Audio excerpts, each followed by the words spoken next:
Since Russell T Davies left Doctor Who, his career has gone from strength to strength working as a TV writer. Great British Scandal, Cucumber, Tofu, culminating in the incredible 1-2 punch of Years and Years and It's a Sin. And It's a Sin is an incredibly dour but really relevant and powerful TV drama that aired on Channel 4 at the beginning of last year that was set during the AIDS epidemic. It's set in the UK in the 1980s and is an ensemble piece following a group of teenagers or young adult youths in London in the 80s and their differing reactions and responses and what happens to them with the AIDS epidemic. It's a story that was incredibly close to Russell T Davies's heart, something he'd been trying to make for several years, and that patience and the incredible writing skill of it and it all coming together has paid dividends in several awards moments for Russell T Davies, including this latest one where it picked up an award. Ncuti Gatwa gave him one at the South Bank Sky Arts Awards,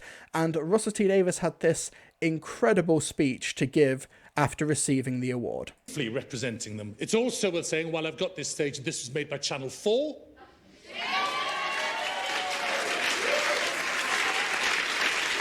Public service broadcaster dedicated to making this sort of programme. We know that the government has said they're going to sell that off. I know the government's wounded at the moment, but it's like a wounded dog. A wounded dog bites everyone, and the rabies will spread. It's still in danger. They have said they're selling Channel 4, and they have said they're stopping the licence fee by 2027, and we have to realise that things the Tories say they will do, they do. They're very good at that. We're full of doubt. They're not. They will do this. It is wrong. I know I'm kind of trying to speak into the converted, but there's money in this room. And if there's money in a room, that means there's Tory voters in here. It does. You are here, and you're certainly watching at home. So please know you are voting for murderers, bastards, abusers, and liars.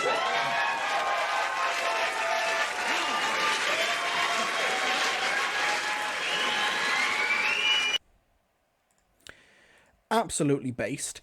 However, this is not just an isolated incident. When it comes to people, especially from the Russell T Davies era of the show and Christopher Eccleston, it's been an incredibly bad week to be a conservative Doctor Who fan.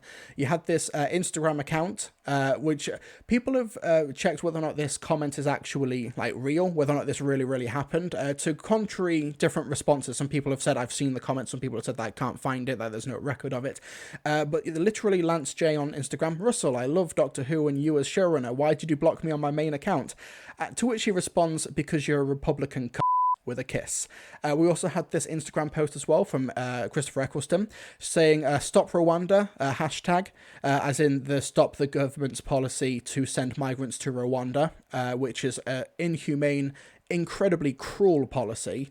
Like there's really no getting around it. And the caption says the Conservative Party and government are inhuman, immoral, and diseased. So where's the lie? Now, when it comes to that initial video, people are very quick to bring up the quote saying when Russell T Davies says that you are voting for murderers, bastards, abusers and liars, but they actually have ignored some really important context, and that's the context that I really want to talk about here. So here we go. This is the context that I think makes Russell's words really important and really telling. Thank you very much. That's amazing. Ncuti knew all the time. Ncuti was the one who gave him the award and apparently knew beforehand, so he kept it a secret. Thank you very much. This means a lot. It's such a serious subject to talk about because a friend of mine wrote to me after the series had gone out and she simply said, we sent our childhood friends home to their bedrooms to die while their parents hid them from the neighbours. She said in one line, what took me 5 hours to say. And it was an honour and a privilege to write about it. And we know, these members of the beautiful cast know that we stand on the shoulders of the activists and the researchers and the families, the people with HIV, the people with AIDS, the people we lost, the people we loved, the people who learnt, the people living now in this situation. It is an immense privilege to be the ones briefly representing them. It's also a... So, yeah. One thing we need to remember with Russell T Davies is that he is, like, it's great to hate the Tories and to spit out facts into a room when you're in front of a microphone and you've got cameras, but I think people are ignoring that really important lead up, and just they're ignoring that Russell T Davies actually has very real skin in the game when it comes to combating conservative ideology. Because not only, obviously, they're trying to combat his existence now on a vehemently anti-LGBT platform at the moment. However, Russell T Davies in the 80s, he wrote, It's a Sin based on many of him and his friends' personal experiences. He watched his friends die in the 1980s because of conservative politics, because of conservative apathy. There's a reason why in It's a Sin, there's a scene where one character gets some sort of retribution, by pissing in Margaret Thatcher's coffee. It is basically Russell T Davies saying, this is what I wish I could have done, because those people have blood on their hands. So it's not just, let's hate the Tories. This is, you have a complicity in killing hundreds of thousands of people within my community that this story is based on. And that's why you're voting for bastards, liars, murderers. And there's also everything else surrounding it now, whether it's like the genocidal rhetoric coming from the right when it comes to trans rights, of course.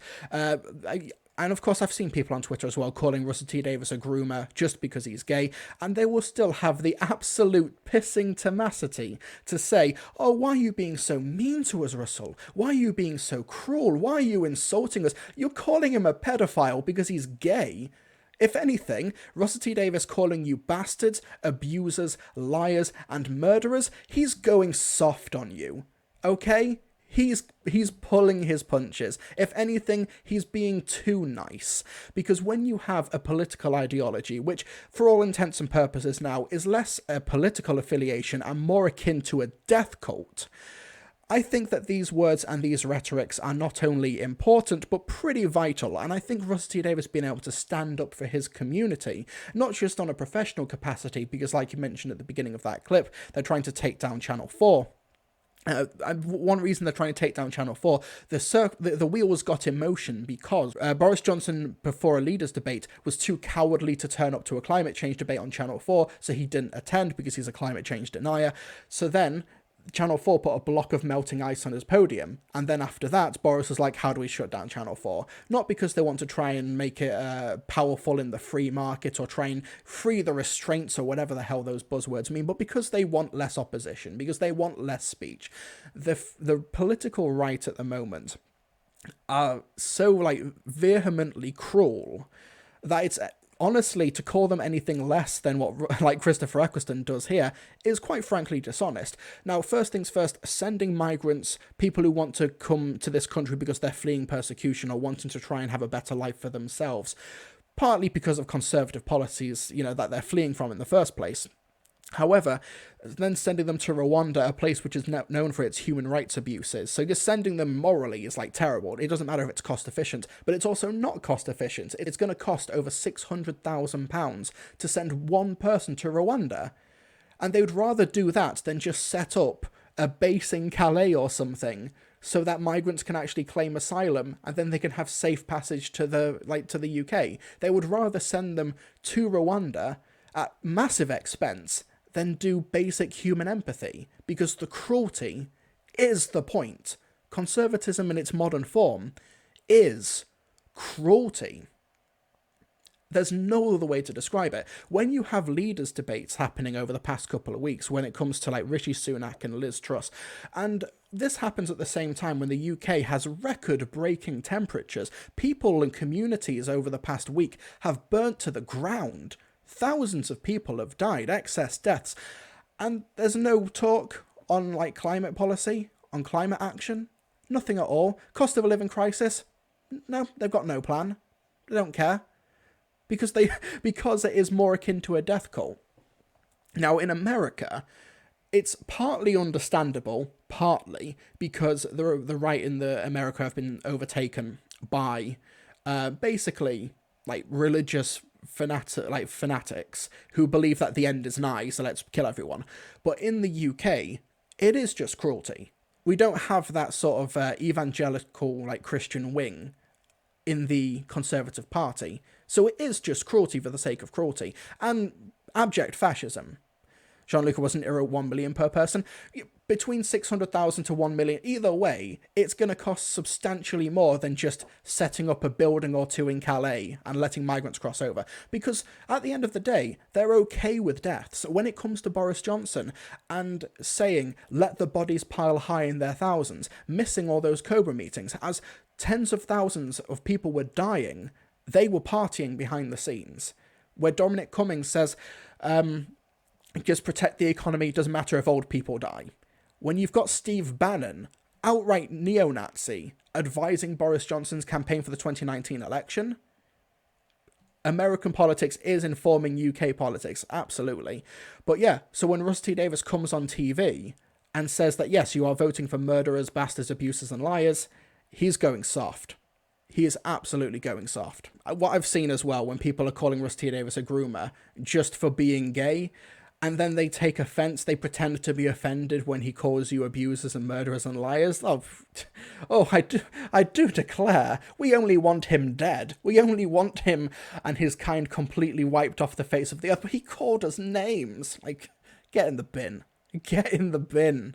Before anyone decides to let their straw man get away from them, fuck Labour at the moment, specifically under Keir Starmer.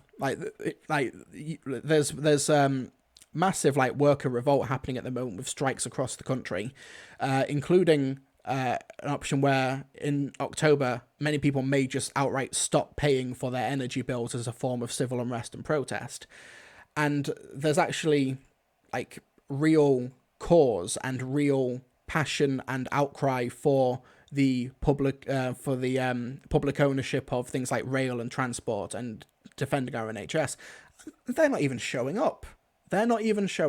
Someone else who is really politically vocal and very anti-Tory at the moment is Charlie Craggs, who plays Cleo in Doctor Who Redacted. Now, one reason for that is because one of Charlie's best friends died in Grenfell Tower, which was, for those of you who don't know, was a tower block in London, which was given a flammable form of cladding on the outside. And even the people who were engineered the cladding, email leaks and everything have come out over the past couple of months revealing that they knew it was flammable. They knew it wasn't safe, but they did it because it cut costs. It cut corners. And what happened was that one day the cladding caught fire and dozens of people died, including children in the building. 72 people died, in fact, 74, because 2 of them later died in hospital. And it now basically stands as a monument to Conservative policy. Charlie Craggs is incredibly anti-Tory, not just because of course, her friend who died in the tragedy, but because she had, actually experienced a loss because of it. Because when it comes to politics, it's not just a case of, oh, this person likes Marmite and I don't. Oh, the worst person ever. Politics is not just simple disagreements. These are things that fundamentally affect how we live. Who gets to live or die? Who gets to have a house? Who gets to have rights? Who gets to marry whoever they love? It's not just petty disagreements. So when they say, oh, I wish that Russ T Davies wouldn't get so upset about people for political differences, it's basically whether or not you think he should be allowed to exist, or have rights, or marry who he wants. This is not inconsequential stuff. But however, when Grenfell Tower happened, firstly when Theresa May was the Prime Minister at the time, she only turned up to the site to talk to the victims when pressure was mounting, and then she promptly left after 30 minutes when the heat ironically got too much. And then, nothing changed from it. Didn't do anything. No fundamental structural changes have prevented stuff from Grenfell from happening again. Because basically, it serves as almost like a warning to the working class that they don't care. Theresa May cried when she was booted out of office in the end. No tears for Grenfell. Because the Conservative Party, in its current form, looked at something like Grenfell, looked at the 74 people who died, and said, yes, more of that. Unironically. Because it's a party of cruelty. Well, suggestion also Charlie is trans, so obviously Tories don't give a toss about her. Oh, yeah, they want her dead. It's easy to view politics as just basic disagreements when it doesn't directly affect you. When you're in a position of privilege where, you know, oh, I can vote Conservative because they're not going to take my rights away. You know, they are, but not in terms of actual, like, policy proposals that they're going to put. Like, they're going to do it, you know. But when it directly affects you or affects the people that you love, that suddenly is like a wake-up call for many people. And there's many voters who have not quite had that moment yet, but it's coming. If it hasn't already, over the past couple of years. One reason why there's so much unrest at the moment is because of the cost of living crisis is affecting almost everybody now. So we are actually finally at a moment of almost like unity and class consciousness that wasn't there a few years ago. Where in terms of like union rights and workers' movements, this is the most prolific they've been since the early 1980s, you know, when Thatcher policies tried to destroy all of that. CD342, didn't Jacob Rees-Mogg say something about the victims having no common sense for listening to the Fire Brigade on National Radio? Oh yeah, he basically said that the victims were stupid for staying in the building, even though that's what they were told to do by the authorities. Yeah, because he wants you dead. Casey, more than 100 high-rise buildings in England with the same cladding used in the Grenfell Tower are yet to complete remediation work almost 5 years after the disaster. Oh yeah. Hardly anything's changed. They don't care. Because it's only working class people who will be affected by it. You know, Rishi Sunak, who is so like rich and wealthy that he's able to get a non-dom status and he's able to avoid tax with him and his wife. He's not going to be staying in a tower block. It doesn't affect him. None of his friends are. It doesn't affect them. You don't care. You can burn for all he cares. Genuinely. And like when I used the phrase earlier of like death cult, it is very apt, especially when you've got people like Nadine Dorris there. John Luca, Tom Baker once said, I'd love to kick a Tory in the bollocks. Based Baker. Solomon, but will the majority of people in this country don't stand with the strikers? No, the polling shows that the majority of them do. It's not a massive majority. It's like a 55 to 60% majority. But it's still a majority. If that had happened a few years ago, that you wouldn't have seen that majority. But people understand. And you've had people from the RMT like Mick Lynch and what's his name? The Chad with the short hair. I can't remember his name. But him coming out and like actually eloquently speaking these almost socialist working class talking points has been a boon for it. There's a reason Mick Lynch is not shown on TV as much at the moment, because he bodied the media pundits who fundamentally don't know how the economy works. Snooze, I read a super interesting article on both the leadership contestants trying to really hard to show their working class background, and Rishi has to go back to his granddad to show his credentials. Well, yeah, because Rishi Sunak, he did that campaign video saying, this is my family story. My grandmother came here and was given loads of opportunities by this wonderful country. And I have no idea if he's aware of the fact that if his grandmother had come to the country now, she'd either be deported or killed. Priti Patel would probably do it personally. Like, honestly, she probably would take matter in her own hands and, like, laugh and play in the blood. Because these people are a death cult, and they actually do actively wish harm on you. When it comes to, like, the NHS and the privatisation of it, when it comes to austerity measures, when it comes to doing nothing to tackle the cost of living crisis, and they say, oh, we can't just do these things. France did it. Energy prices in France have only gone up by 5%. They're lying to you because they actively want to hurt you.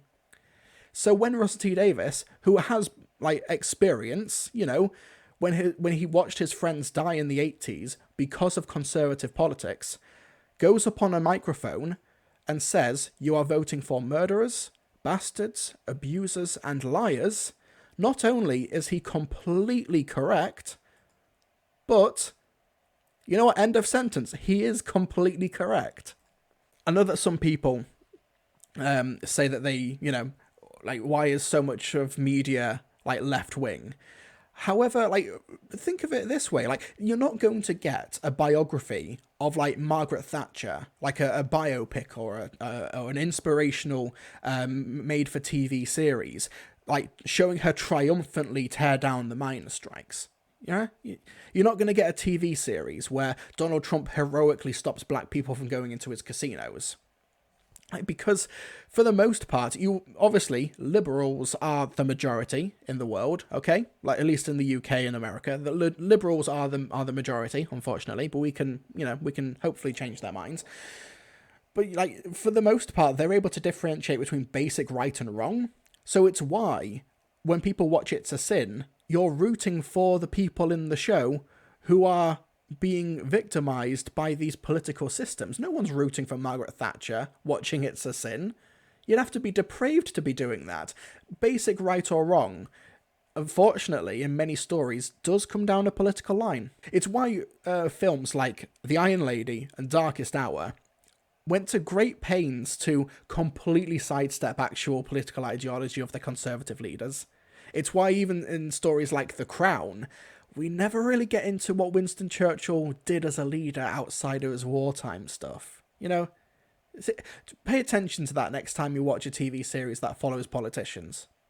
9th Minute, they made a movie about Thatcher back in 2011. Yeah, Iron Lady. And they completely sidestepped everything political about her. They basically were like, oh, Margaret Thatcher, first female prime minister, breaking the glass ceiling, and now she's old, and they're being really mean to old granny. Like, that was unironically the film. It was just like a woman losing her mind in a hotel room for like an hour and a half. Tony Parker, John Oliver quote, you'll never get a movie where Liam Neeson punches a suffragette. Yep.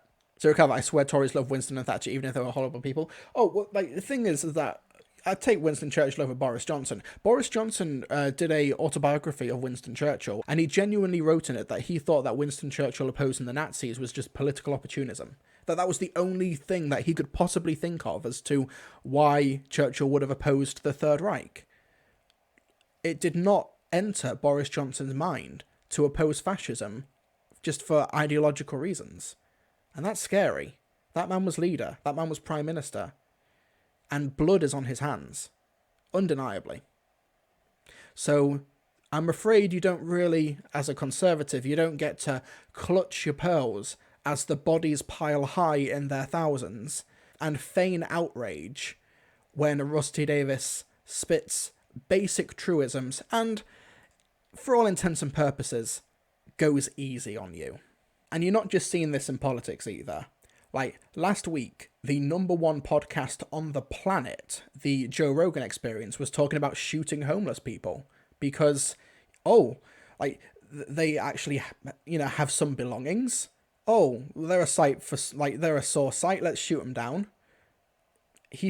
Allegedly it was a joke, but where's the joke? Like, that's not a joke. He genuinely means it.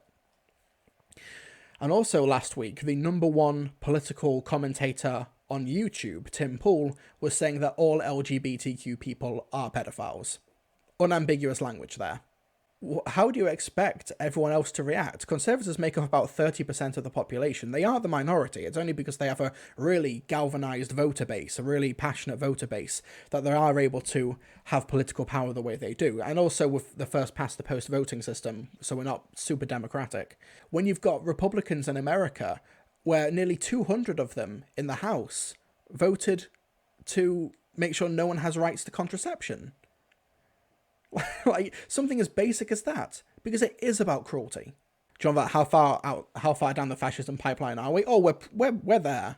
I mean, protesting in the UK is already basically illegal. And we're getting to the point where people like Liz Truss are saying, no tax, get rid of taxes, which, as Mick Lynch eloquently pointed out, means get rid of services. Make sure that there is no public services. Like, it will, literally ruin millions of people. But they don't care. They're a death cult, of course they don't care. Stuart Beck, voter ID, Snoopers Charter, police and crime, but yeah. Like, you need an ID to vote in the next election now, which they know full well disproportionately affects lower income families who are less likely to vote for them. Chat, pop quiz. There is one demographic across basically the entire Western world who unanimously does not vote Conservative or Republican. What is that demographic? What is the profession? If someone gets the profession, we'll get a little bit more specific. But there is one specific profession and one specific line of that profession that never votes Conservative. Which one is it? Dublium got it in one. History teachers. History teachers unanimously don't vote Conservative. Or at least no history teacher that actually, is good at their job. Because it is their literal job to spot these patterns in history. To spot where things go wrong, why they went wrong, and how to fix it in future. And unanimously, it's history teachers. Some teachers do vote Conservative, unfortunately. But history teachers specifically dead set against the ideology. I think that's incredibly telling. Okay, so basically you're saying all conservatives are evil. Now, let's make an important distinction here.